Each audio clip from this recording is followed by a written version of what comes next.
the rest of the story.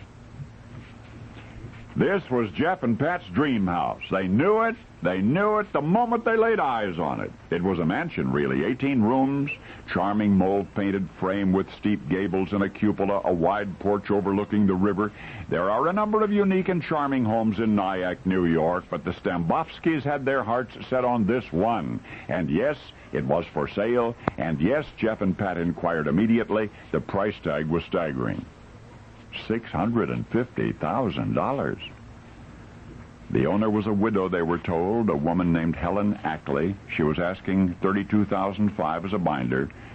Well, Jeff and Pat swallowed hard, but they came up with that cash. And it was only then that they learned the rest of the story.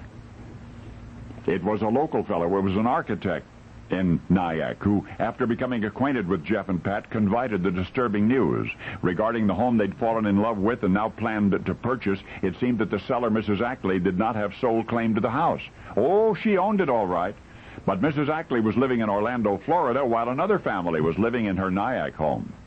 I said another family was living in the Nyack home, and those tenants were not about to move out. I wonder, let me stop here a second. Did you happen to see the movie Pacific Heights about the annoying tenant who refused to leave a young couple's dream house?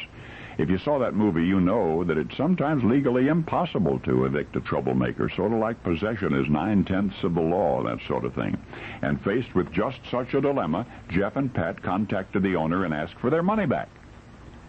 They were no longer interested in buying the house, certainly not with another family living in it.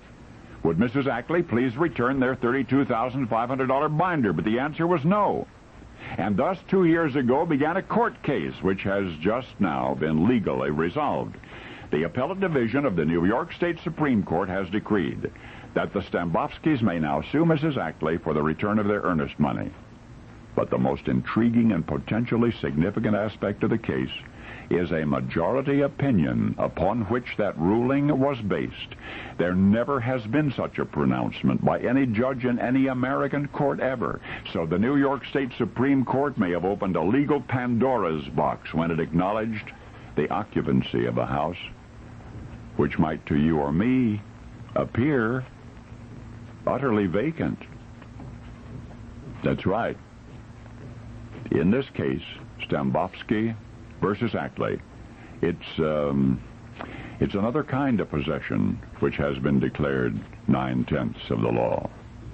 For you see, when the legal owner of that charming house in Nyack accepted $32,500 as a down payment, she neglected to inform the prospective purchasers of what the New York State Supreme Court has now decreed, that the house is otherwise occupied by ghosts. And this, according to Justice Israel Rubin, quote, is fact as a matter of law. The house is haunted, end quote. And that the tenants who refuse even still to vacate the Stambovskys' dream house first took up residence there more than 200 years ago. Now you know the rest of the story.